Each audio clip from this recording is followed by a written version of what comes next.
Muy bien, yo les voy a pedir que vayan al Salmo capítulo 66, por favor.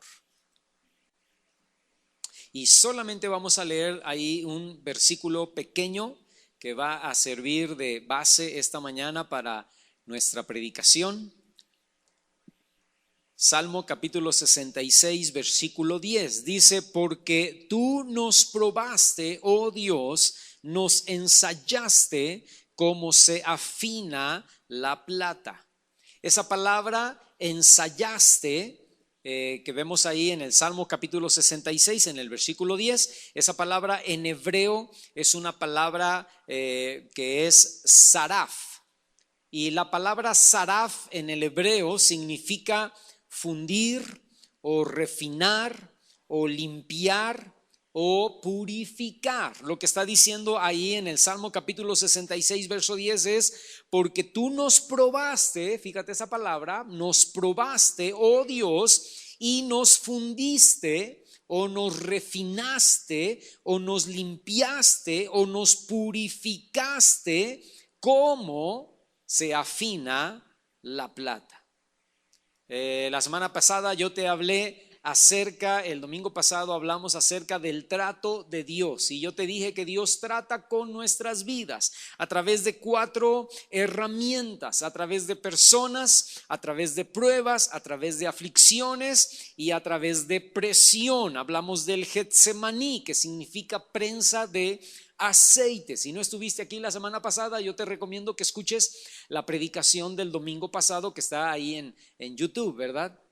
Y entonces tú vas a poder entender mejor esta predicación de esta mañana, porque esta predicación es la segunda parte y yo la titulé Beneficios del trato de Dios. La semana pasada hablamos del trato de Dios y hoy vamos a hablar de qué beneficios tenemos tú y yo cuando permitimos que Dios trate con nuestras vidas a través de personas, a través de pruebas, a través de aflicciones y a través del Getsemaní, o a través de la presión o de la prensa sobre nuestras vidas.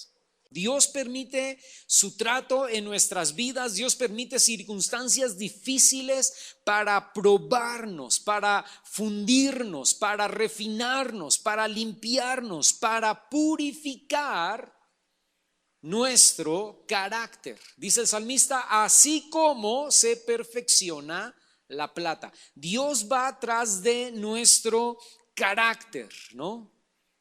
Y entonces esta mañana, hablando de que Dios quiere cambiar nuestro carácter, como ya les mencioné, pues vamos a hablar acerca de esos beneficios. Y yo veo 4 beneficios importantes que vienen a nuestra vida cuando le permitimos a Dios y cuando le decimos: Señor, está bien, me rindo. No son las personas, no son las circunstancias, eres tú tratando de cambiarme, tratando de moldearme. Está bien, Señor, aquí está mi carácter, aquí lo rindo. Y entonces hay 4 beneficios que obtenemos cuando tenemos esa actitud. Y el primer beneficio que obtenemos, hermano, es llegar a ser como Cristo. Fíjate qué interesante.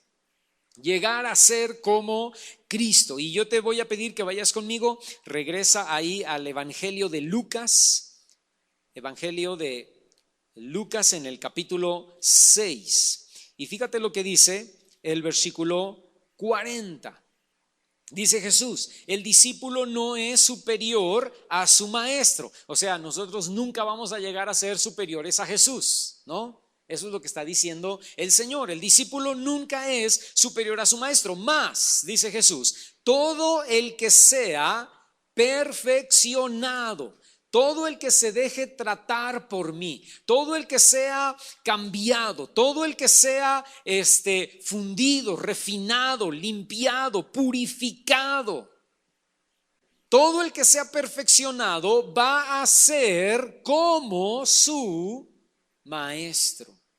Entonces, el primer beneficio que tenemos, hermano, al permitirle al Espíritu Santo perfeccionar nuestro carácter, es que su carácter, el carácter de Dios, va a poder ser formado en nosotros. Y solamente de esa manera tú y yo podemos llegar a ser imitadores de Jesús. En el Nuevo Testamento tú ves a Pablo diciendo, imítenme a mí. Y Jesús diciendo, ustedes tienen que ser imitadores de mí, ¿verdad? Tienen que ser imitadores del Señor.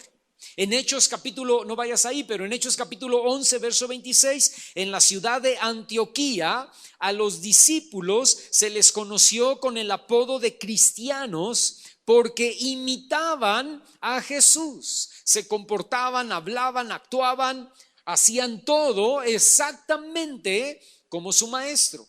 Y nuestra meta, hermano, al ser cristianos, fíjate bien lo que voy a decir esta mañana, no es venir a la iglesia cada domingo. Nuestra meta no es ser fieles en nuestros diezmos u ofrendas. Nuestra meta no es servir dentro de la congregación.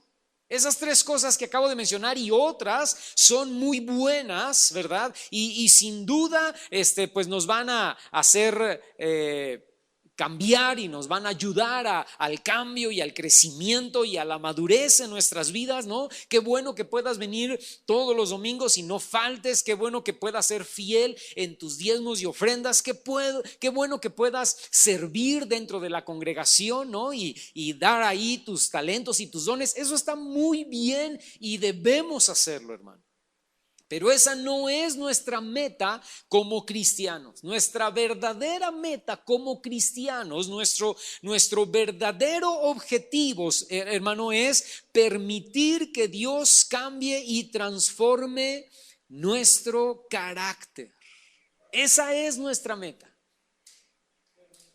Mi meta final, mi gol, el lugar a donde me dirijo, no es hacer un cristiano fiel de todos los domingos. O sea, está bien, qué bueno que pueda ser fiel, pero mi meta es que yo pueda llegar a tener el carácter de Cristo en mi vida. Wow. Eso sí es verdadero cristianismo, que yo pueda comportarme cada vez más parecido a nuestro o a mi maestro para vivir de acuerdo a la palabra de Dios. Es decir, nuestra meta es llegar a vivir lo que predicamos. Porque si no, hermano, pues qué caso tiene el cristianismo, ¿no? Podemos ser cristianos de domingo, podemos ser cristianos fieles. Fíjate qué interesante, en nuestros diezmos y ofrendas podemos ser cristianos que trabajan en la iglesia, que le dan clase a los niños, que tocan un instrumento, que cantan, que sirven en el sonido, en la computadora, como servidores, ¿verdad? Y están ahí en la iglesia y tienen todos usan todos sus dones y todos sus talentos, y ser un desastre en la vida diaria, ¿no? Y que la demás gente dice, ¿a poco ese es cristiano? No me digas, tiene un carácter que Dios guarde la hora, ¿no? ¿A poco ese es cristiano? Si en la oficina es el más mal hablado, en la oficina es el más chismoso, es el hombre más mentiroso que conocemos, es el más flojo de todos. La entrada es a las 8 y llega a las 9, la salida es a las 4 y se va a las 3. ¿A poco es cristiano? ¿A poco va a tu iglesia? Y tú dices, qué vergüenza, ¿verdad? Ni hubiera dicho nada. Nuestra meta no es ser, perdóname lo que voy a decir y se oye feo, pero ratones de iglesia. Nuestra meta es ser más como Cristo. ¿Vengo a la iglesia? Sí. ¿Soy fiel a la iglesia? Sí. ¿Uso mis dones y mis talentos en la iglesia? Sí. ¿Doy mis diezmos y mis ofrendas? Sí. Todo sí, ¿verdad? Porque eso me ayuda, me edifica, me madura, me hace crecer. Pero mi meta real, mi objetivo en mi vida es comportarme, hablar, actuar, caminar, ver, oír como Jesús dice que debemos hacerlo. Así como Jesús se comportaba, yo quiero comportarme. Así como Pablo se comportaba, así como Pedro se comportaba, así como los discípulos se comportaban, yo quiero llegar a vivir en mi vida. Cristianos de a de veras, cristianos no de palabras, sino de hecho. Lo que verdaderamente salva es vivir lo que predicamos. Porque si no, pues no hay chiste, no hay objetivo. el primer beneficio que recibimos cuando nos rendimos delante de Dios y le decimos: Señor, está bien, ya sé que no es mi suegra, no es mi esposa, no son mis hijos, ¿verdad? No es el jefe del trabajo, no son mis vecinos, no son mis padres. Eres tú, Señor, tratando con mi carácter, tratando con mi vida. Está bien, Dios, aquí estoy, me rindo. El primer beneficio que obtenemos es que empezamos a parecernos más al Señor. El Señor empieza a poner más su carácter en nuestras vidas y empezamos a actuar verdaderamente como Cristo hubiera actuado. ¿Qué hubiera hecho Cristo en esta situación? Es lo que yo debo hacer. ¿Qué hubiera respondido Jesús aquí? Es lo que yo debo responder. Esa es nuestra meta. No digo que ya lo logramos, pero para allá vamos, para allá queremos ir. El segundo beneficio que tenemos, hermano, cuando permitimos que el Señor trate con nuestro carácter, el segundo beneficio es que damos frutos. Fíjate, vete ahí adelantito. Juan, el Evangelio de Juan, capítulo 15. Y fíjate lo que dice el versículo 4 y 5. Te lo voy a leer en la Reina Valera contemporánea. Dice Jesús: permanezcan en mí y yo en ustedes. Así como el pámpano no puede llevar fruto por sí mismo si no permanece en la vid, así tampoco ustedes si no permanecen en mí. Dice el verso 5: yo soy la vid y ustedes son los pámpanos. El que permanece en mí y yo en él, este lleva mucho fruto. Escucha, porque separados de mí ustedes nada pueden hacer. 4 veces en estos 2 versículos, 4 veces usó la palabra permanecer. Permanezcan en mí, dice el Señor, ¿verdad? Permanezcan en mí, permanezcan en la vid, permanezcan en mi presencia, porque si ustedes permanecen en mí, dice el Señor, entonces pueden llevar mucho fruto. Y separados, lo contrario, ¿verdad? Separados de mí, ustedes no pueden hacer nada. Entre más se va renovando nuestro carácter, hermano, más fruto podemos dar. Amor, gozo, paz, paciencia, benignidad, bondad, fe, mansedumbre, templanza. Pero no puede haber un carácter renovado y no puede haber fruto si no permanecemos, si no estamos unidos al Señor. Si permanecemos, entonces damos fruto. Y la promesa de Jesús, si permanecemos y damos fruto, es que entonces Él nos limpia para que llevemos más fruto. Esa es la promesa, aunque ese tipo de promesas no nos gustan.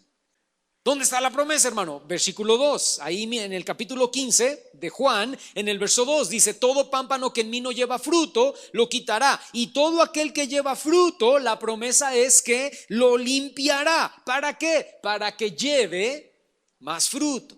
Entonces, si tú estás unido al Señor y estás llevando fruto, Dios dice: ah, muy bien, este hijo mío, esta hija mía están unidos a mí, están llevando fruto, muy bien. Entonces ahora es tiempo de podarlos, de limpiarlos, para que lleven más fruto. Porque dice el Señor: yo no quiero fruto de tu vida, yo quiero más fruto. Está bien que das fruto, pero dice el Señor: pero yo quiero más fruto. Y para recibir más fruto, entonces yo necesito podar, yo necesito limpiar. Y el podar, hermano, el cortar, trae dolor, trae lágrimas, trae quebrantamiento. ¿Por qué? Porque se cortan todas aquellas áreas de nuestro carácter que nos han dominado por años. Todo lo que se ha vuelto en ti ya una costumbre, todo lo que ya en ti se ha vuelto un estilo de vida, una forma de ser. Hakuna Matata, ¿no? Una forma de ser. Y ahí vas, ¿no? Hakuna Matata. Así soy, Así nací y así me moriré, ¿no? Y Dios dice, no, no, no, no, no, no, no, chiquito, no chiquita, ¿verdad? Ya estás dando fruto, qué bueno, ahora te vamos a podar, ahora vamos a cortar esas áreas a las cuales tú ya te has acostumbrado a hacer y a vivir y a un carácter que ya tienes totalmente afirmado y fundado en tu vida. Eso lo vamos a desarraigar. Hermano, escúchame, es como la muela del juicio, es difícil de sacar y doloroso. Y sacas lágrimas, sacas gritos, pero dice, Señor, no te puedo dejar aquí con esto, ¿no? Hay que podarlo, hay que cortarlo, hay que desarraigarlo, hay que quitarlo. Y es difícil porque eso nos ha dominado por años, pero escúchame, pero es bueno que Dios nos pode. Cuando estés en un problema, hermano, cuando estés en una situación difícil, cuando tu suegra te haga llorar, salte a la calle, camina a la redonda de la cuadra y ora y di, Señor, esto que mi suegra hace es bueno. Gracias, Dios, porque mi suegra son las tijeras que me están podando. Mi suegra es el instrumento que está sacando la muela del juicio, ¿verdad? Y Señor, es difícil, pero voy al siguiente round y te vuelves a meter. Y entonces tu suegra dice, ya llegaste, chiquita, y dices, sí, suegra, aquí estoy. Trate todo lo que quiera, ¿verdad? Porque la gente que Dios usa para tratar con nuestro carácter, los problemas que Dios usa para tratar con nuestro carácter, las enfermedades que Dios usa para tratar con nuestro carácter, el Getsemaní, hermano, la angustia, eso es bueno. Por eso Santiago dice, gócense cuando se encuentren en diversas pruebas, sabiendo que la prueba de su fe produce fruto, paciencia. Y no solamente paciencia, amor, gozo, paz. Es bueno que Dios trate con nosotros. ¿Por qué? Porque ese trato nos va a hacer dar más fruto, nos va a hacer dar fruto abundante. Ahora, la única manera de permanecer o de estar unidos a Cristo, porque ahí dice, ¿verdad? Jesús en Juan decía, tienen que estar, quieren dar fruto, quieren dar más fruto, necesitan permanecer en mí. Y la única manera de permanecer o de estar unidos a Cristo es a través de la comunión, es a través de la relación, es a través de la intimidad. Y yo les he hablado aquí mucho acerca de las disciplinas espirituales, las 5 disciplinas espirituales que tenemos que observar y que tenemos que hacer y que tenemos que vivir cuando somos cristianos: la oración, el estudio de la palabra, el ayuno, la alabanza y la adoración. Esas 5 disciplinas espirituales las tenemos que practicar, porque a través de esas 5 disciplinas espirituales tú y yo podemos tener intimidad, relación, comunión con Dios. Cuando el Señor dice, estén pegados a mí, ¿verdad? Estén unidos a mí, tengan relación conmigo, tú tienes que pensar, ok, entonces yo tengo que orar, estudiar la palabra, ayunar, alabar y adorar. Y a través de las disciplinas espirituales, hermano, escúchame, el quebrantamiento y los problemas actúan efectivamente para provocar un cambio en nuestro carácter. Si tú y yo no practicamos las disciplinas espirituales, si tú y yo en medio del quebrantamiento, en medio del dolor, en medio de la aflicción, en medio del Getsemaní, tú y yo no oramos, no estudiamos la palabra, no ayunamos, no adoramos y no alabamos, vamos a pasar por el quebrantamiento y la aflicción de a gratis. No permitas eso en tu vida. Ok, Señor, ya estoy pasando por este tiempo difícil, ya estoy pasando por este tiempo de aflicción, ya entendí que eres tú tratando de cambiar mi carácter. Muy bien, me voy a meter a orar, me voy a meter a ayunar, me voy a meter a estudiar tu palabra para que tú me digas qué es lo que tú quieres cambiar en mi vida, qué es lo que tú estás tratando de decirme. Y entonces va a ser más fácil, y entonces probablemente el quebrantamiento se va a acabar más rápido. Entonces, yo necesito buscar a Dios. Yo necesito tener intimidad. Y el podar mi vida funciona cuando yo puedo dar fruto abundante. La poda va a funcionar porque yo voy a poder dar fruto abundante.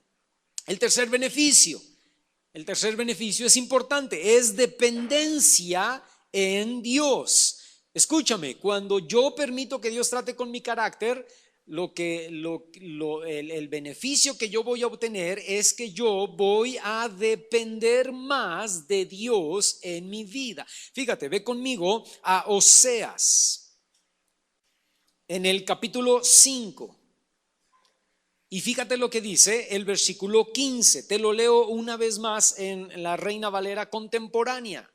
Dice: después de eso, dice el Señor, ¿de qué está hablando? Después de traer mi juicio a través de Asiria y a través de Babilonia, Asiria para el reino del norte, Babilonia para el reino del sur, ¿no? Después de que yo traiga mi juicio, es lo que está diciendo ahí en Oseas capítulo 5, verso 15, después de que yo traiga mi juicio, después de que yo ejecute mi juicio a través de Asiria y de Babilonia, dice: volveré a mi santo lugar hasta que ellos reconozcan su pecado y busquen mi rostro.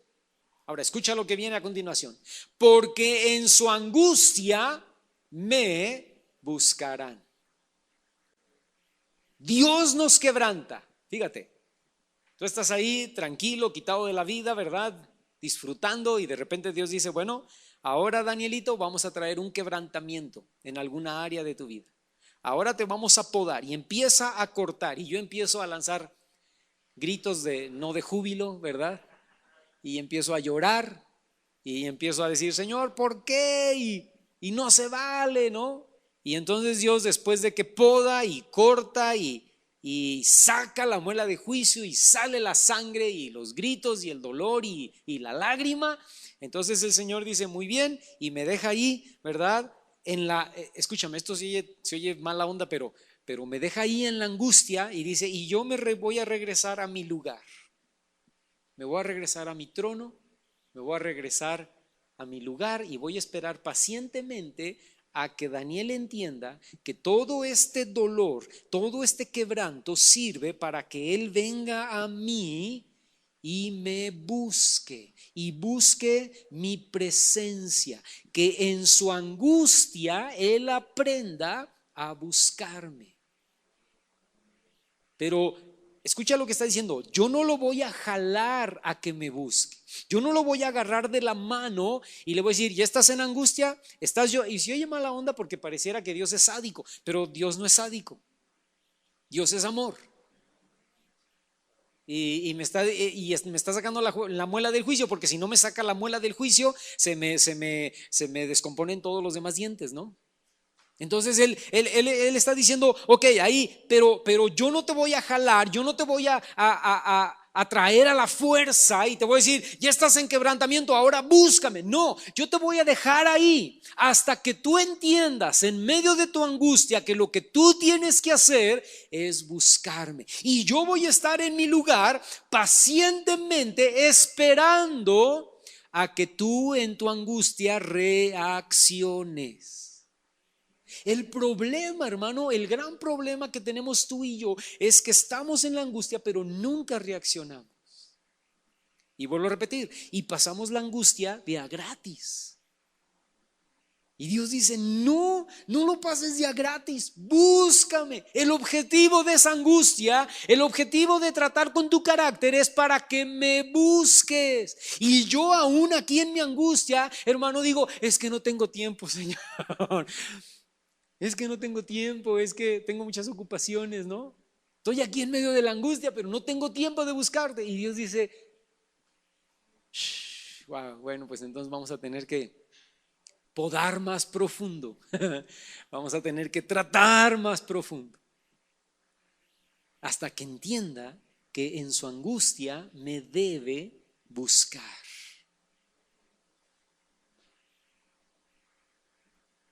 Dios nos quebranta y espera pacientemente a que tú y yo reconozcamos nuestro pecado, reconozcamos esas áreas de nuestro carácter que deben ser cambiadas y podamos rendirlas delante de su presencia. Si algo aprendemos y algo sacamos de bueno al ser quebrantados por Dios, es que crecemos en nuestra dependencia en Dios.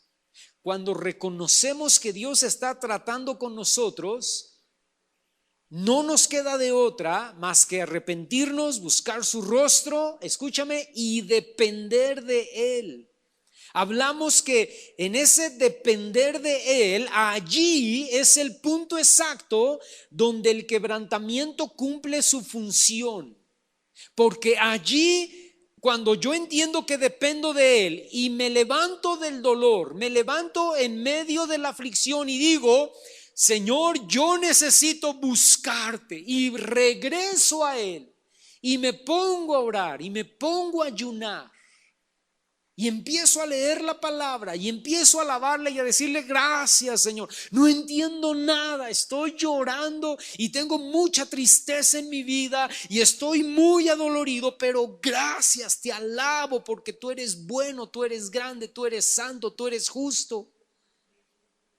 Gracias por la vida de mi suegra, esa mujer tan linda, ¿verdad? Gracias por mi esposo, gracias por mis hijos, gracias por mi vecino que me tira la basura aquí afuera de mi casa. Dios, no lo entiendo, no entiendo nada, pero gracias.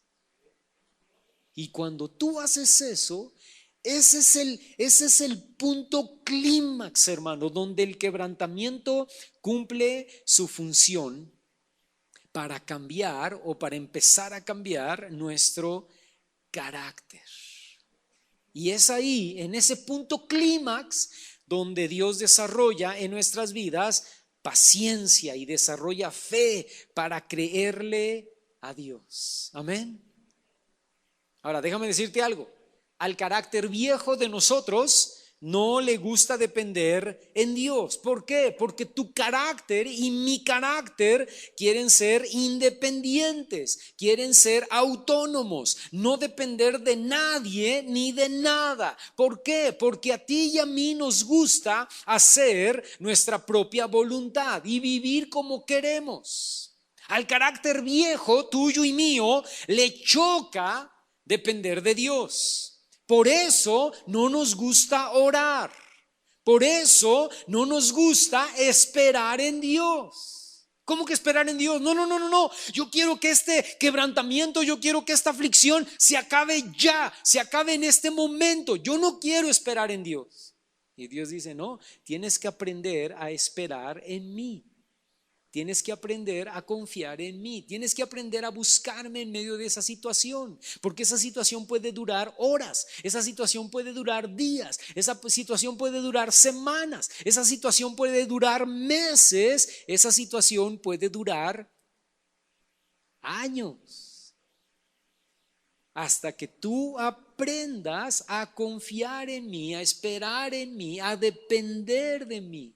Hasta que tú aprendas que ya no eres autónomo, ya no eres independiente. Y escúchame, cuando aprendemos eso en medio de la aflicción, hermano, es cuando empezamos a ver las tormentas de diferente manera. Porque ya no lo vemos a un nivel humano o terrenal, sino que ahora subimos por encima de ellas y somos capaces de ver desde la perspectiva de Dios. Por eso dice en Oseas: yo voy a quebrantarlos, yo voy a tratar con ellos, yo voy a traer un juicio sobre sus vidas y luego voy a regresar a mi lugar y voy a esperar pacientemente, porque en su angustia van a terminar buscándome. Y cuando lo hagan, van a subir a mi nivel, van a subir a mis alturas. Porque escúchame, porque cuando oramos subimos a la presencia de Dios, y desde la presencia de Dios podemos ver que las nubes negras están allá abajo, pero aquí arriba el sol está brillando.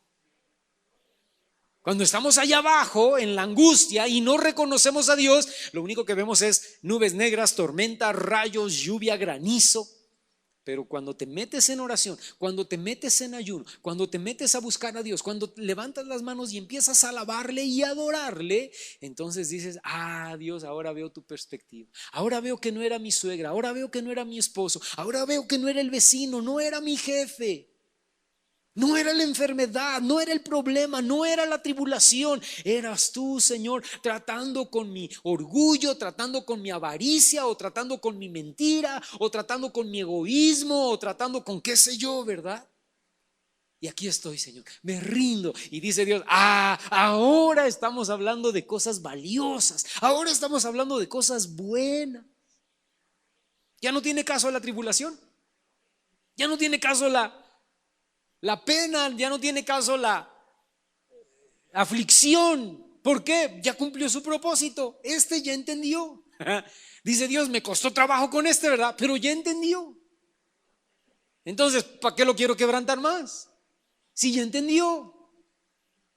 Entonces tú dices, Señor, ¿ya acabó? Y Dios dice, sí, faltan otras 3 muelas del juicio, pero esta ya se acabó.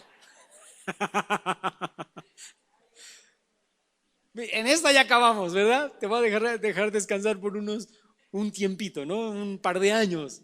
Luego vamos a seguir con las demás. Pero ya aprendiste. Las otras ya no te van a costar tanto trabajo.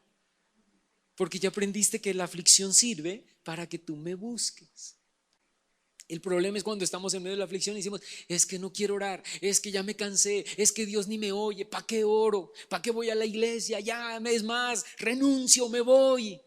Pues peor todavía, ¿no?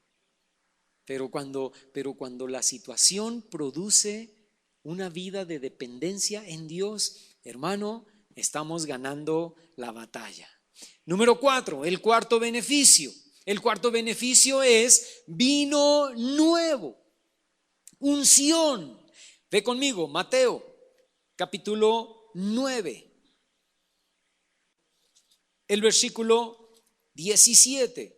Te lo vuelvo a leer en la Reina Valera contemporánea. Dice, ni tampoco, dice Jesús, ¿verdad? Ni tampoco se echa vino nuevo en odres viejos. ¿Por qué? Porque el vino nuevo revienta los odres y entonces el vino se derrama y los odres se echan a perder. Más bien, el vino nuevo debe echarse en odres nuevos y tanto lo uno como lo otro se conserva juntamente.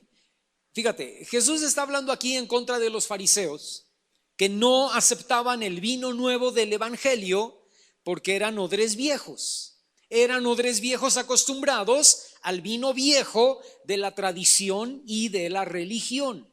Entonces, el vino nuevo que el Señor estaba trayendo del evangelio, ellos lo rechazaban, ellos no lo aceptaban. ¿Por qué? Porque para ellos era más importante su vino viejo de tradiciones y de religiosidad. Ahora, lo mismo sucede cuando nosotros nos aferramos a nuestro carácter viejo y nos cuesta ser cambiados y nos cuesta recibir una nueva manera de pensar y una nueva manera de comportarnos. No voy a ceder mis derechos. ¿Dónde queda mi dignidad? Y te rebelas y dices, no, a mí este vino nuevo de poner la otra mejilla no me gusta. Yo quiero mi vino viejo. Yo soy un odre viejo y quiero mi vino viejo, ¿verdad? Donde yo defendía mis derechos, donde yo defendía mi dignidad, donde yo no me dejaba de nadie, donde de mí nadie se burlaba, a mí nadie me la hacía, el que me la hacía me la pagaba. Ese es mi vino viejo. Y Dios dice, no, yo tengo que quebrantar tu odre viejo, yo tengo que romper tu odre viejo, tengo que hacerte un odre nuevo para que puedas recibir vino nuevo, para que puedas tener un carácter diferente. Y solo cuando somos odres o recipientes nuevos, hermano, es cuando podemos tener un carácter transformado y es cuando podemos recibir vino nuevo del Señor. Y ese vino nuevo trae gozo, trae alegría y no solamente a nuestra vida, sino a la vida de los demás. Porque si tu carácter cambia, tu esposa va a ser feliz. Si tu carácter cambia, tus hijos van a estar más contentos, ¿no? Si tu carácter cambia, tus padres van a ser muy dichosos. Ay, cambió por fin el carácter de este muchacho, ¿verdad? De esta muchacha, cambió su carácter. ¡Qué felicidad! O sea, el vino nuevo que trae gozo y alegría no es solamente para ti que cambiaste tu carácter, es también para los que te rodean. El vino nuevo habla de la unción del Espíritu Santo sobre nuestras vidas. ¿Por qué? Porque el cambio de carácter permite que sea derramada unción a nuestras vidas, y con esa unción viene también poder y autoridad para vivir la vida cristiana. Déjame te digo algo, la vida cristiana es imposible vivir sin la unción del Espíritu Santo. Pero la vida cristiana es fácil y es sencilla cuando la unción del Espíritu Santo está sobre nuestra vida. Y esa unción no puede venir si nuestro odre viejo, si nuestro carácter no es quebrantado y hecho de nuevo. Estás ahí con tu odre viejo, estás ahí con el carácter que siempre has tenido, diciéndole: Señor, lléname, derrama vino nuevo. Y dice: no puedo hacer eso, dice el Señor, ¿verdad? No puedo derramar vino nuevo sobre tu vida porque sigues teniendo el mismo carácter de toda la vida. Primero, para echar vino nuevo en tu vida, debo quebrantar tu carácter. Una vez que quebranto tu carácter, entonces eres un odre nuevo que puede recibir vino nuevo. Y una vez que recibes vino nuevo, puedes vivir la vida en el poder y en la unción del Espíritu Santo. Ok, vamos a concluir. Ve conmigo, segunda carta a los Corintios, el capítulo 4, y vamos a leer el versículo 16, 17 y 18. Dice: por tanto, fíjate cómo habla Pablo, dice: no desmayamos. Antes, aunque nuestro hombre exterior se va desgastando por los problemas, por las personas, por las circunstancias, por el Getsemaní, ¿verdad? El interior, no obstante, se renueva de día en día. Porque esta leve tribulación momentánea, fíjate lo que dice, hermano, leve tribulación momentánea, de tal vez de horas o días o semanas o años, pero es una leve tribulación momentánea, produce en mí, produce en ti, produce en nosotros un cada vez más excelente y eterno peso de gloria. Dice el verso 18: no mirando nosotros las cosas que se ven, porque lo que se ve es tu suegra, lo que se ve es tu papá, lo que se ve es el jefe de trabajo que es odioso, lo que se ve son los vecinos, lo que se ve es el hermano de la congregación que te saca canas verdes, lo que se ve es el problema, la enfermedad, la situación. Pero dice: pero no miramos las cosas que se ven, sino las que no se ven. El premio al que estamos llamados a llegar, ¿verdad? Pues las cosas que se ven son temporales, pero las que no se ven, ese carácter que se está puliendo como un diamante, ese carácter que se está limpiando como plata, ese carácter que está sacando brillo como oro, eso que no lo ves es para la eternidad. Esas son las cosas que son eternas. Podemos ser quebrantados por las personas que nos rodean. Podemos ser quebrantados por tiempos difíciles que causan gran angustia. Podemos entrar en tiempos de Getsemaní. Pero la promesa que tenemos es que toda tribulación es momentánea. Y aunque nuestro hombre exterior se desgasta, se cansa, se duele, te quedas pelón, te salen canas, arrugas, te da problemas de ciática, ¿no? ¿Y qué tiene, hermano? Pues problemas de ciática. ¿Por qué, hermano? Pues por los nervios, ¿verdad? ¿Nervios de qué? Pues de esta suegra que tengo, ¿no? De este marido que me tocó, de este pastor que cada domingo nos tira bien duro, ¿no? De este jefe que híjole, Dios guarde la hora con este hombre, ¿no?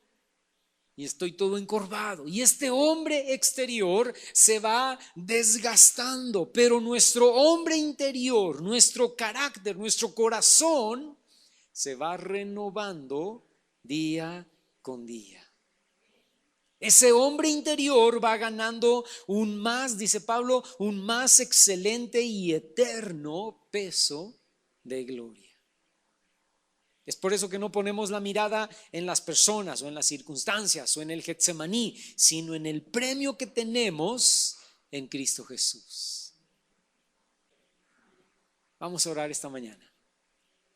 Yo les pregunté la semana pasada, ¿cuántos de ustedes están pasando por pruebas y tribulaciones y por personas con quebrantamiento? Y muchos levantaron la mano, ¿verdad? Y es Dios quebrantando nuestro carácter. Entonces yo vuelvo a preguntar esta mañana, ¿cuántos de ustedes están pasando por una situación difícil? Escúchame, es Dios quebrantando tu carácter. Amén. Y vamos a ponernos de pie en esta mañana y vamos a decirle al Señor, sigue tratando con mi carácter hasta lograr lo que te has propuesto en mi vida. ¿Estás dispuesto a eso? ¿Sí? ¿Estás dispuesto a orar de una manera valiente esta mañana y decirle al Señor, Señor, aquí estoy, sigue tratando conmigo? Estás usando a fulano, estás usando a fulana, estás usando esta circunstancia, esta otra circunstancia, estás usando esta enfermedad. Está bien, Señor, está bien, sigue tratando conmigo hasta que mi carácter se pula, hasta que mi carácter brille como oro, hasta que mi carácter saque brillo como plata, hasta que sea derramado la unción y el aceite de tu presencia y pueda traer gozo y alegría a todos los que me rodean. Levanta tus manos ahí donde estás y dile, Señor, aquí estoy. Sé que me estás quebrantando, Señor. Sé que estás tratando conmigo. Sé que no son las personas. Sé que no son las circunstancias. Sé que no son los problemas. Sé que no es este Getsemaní, esta prensa de aceite sobre mi vida. Ahora entiendo y sé que eres tú. Y no quiero huir como Jonás al lado contrario de tu presencia.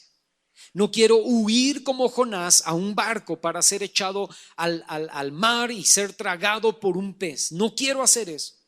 Quiero correr más bien hacia ti, Señor. En medio de esta aflicción, en medio de esta situación, no quiero huir de ti. Quiero correr a ti, quiero acercarme más a ti, quiero buscar tu rostro, quiero encontrarme contigo y que allí en tu presencia tú puedas hablarme a lo profundo de mi corazón y decirme cuáles son las áreas de mi carácter que necesitan ser transformadas y cambiadas. Ya no quiero ver el carácter de mi esposa, ya no quiero ver el carácter de mi marido, ya no quiero ver el carácter de mis hijos, de mis padres, del patrón, ya no quiero ver el carácter de los hermanos de la congregación o el carácter de mis vecinos, ya no quiero ver el carácter de las personas que me rodean, quiero ver lo que hay en mi carácter, Señor. Y lo que tú quieres hacer en mi carácter, Padre. Y lo que tú quieres transformar de mí, lo que tú quieres cambiar de mí, Señor. Y Padre, aquí estoy con mis manos levantadas y te pido, Señor, hazlo en el nombre de Cristo Jesús. Porque mi meta, quiero llegar, quiero lograr, Señor, ser parecido a ti. Parecerme cada vez más a ti, Señor. Y soltar frutos en mi vida de amor, de gozo, de paz, de paciencia, de benignidad, de bondad, de fidelidad, de mansedumbre y de templanza, Señor, en el nombre de Cristo Jesús. Aquí estamos, Señor.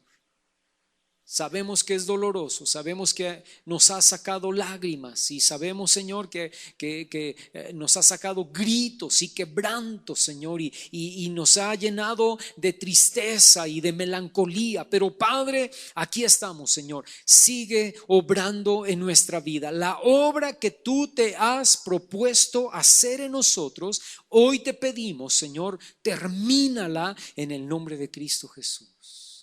Hoy te damos a ti la autoridad, hoy te damos a ti el permiso para que tú sigas tratando y tú termines de hacer lo que te has propuesto hacer en nuestro carácter, en el nombre de Cristo Jesús.